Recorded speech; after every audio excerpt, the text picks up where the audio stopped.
পটুয়াখালীতেও একই পরিস্থিতি বিরাজ করছে, সেখান থেকে সহকর্মী জানাচ্ছেন বিস্তারিত।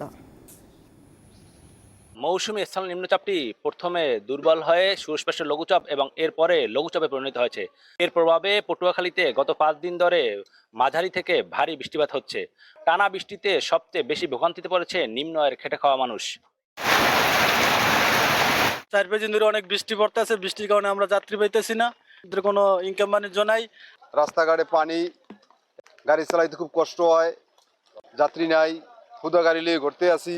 পূর্ণ বাড়িঘর তলাই গেছে, আমরা থাকতে খুব অসহায় আছি। মুরগা গরু বাছুর লইয়া থাকা বড় কষ্টের ব্যাপার। 5 দিন ধরে বৃষ্টি হইতেছে কিন্তু কাজ কাম হইতেছে না। সকাল সন্ধ্যা আইয়া বইয়ে থেকে ভিজে ফিরে যায়, কোনো কাজ কাম হইতেছে না, অনেক ক্ষয়ক্ষতি হইতেছে। উত্তর বঙ্গোপসাগর ও তৎসংলগ্ন এলাকায় বায়ুচাপের তারতম্যের আধিক্যের প্রভাবে উপকূলীয় এলাকা দিয়ে যে কোনো সময় ঝড়ো হাওয়া বয়ে যেতে পারে। গতকাল সকাল 6টা থেকে আজ সকাল 6টা পর্যন্ত জেলায় 72.2 মিলিমিটার বৃষ্টিপাত রেকর্ড করেছে আবহাওয়া অফিস। পটুয়াখালীর পায়রা সহ দেশের সব সমুদ্র বন্দরকে 3 নম্বর স্থানীয় সতর্কতা সংকেত দেখিয়ে দিতে বলা হয়েছে।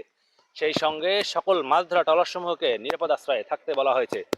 পটুয়াখালী থেকে মোহাম্মদ ইমরান, দীপ্ত টিভি।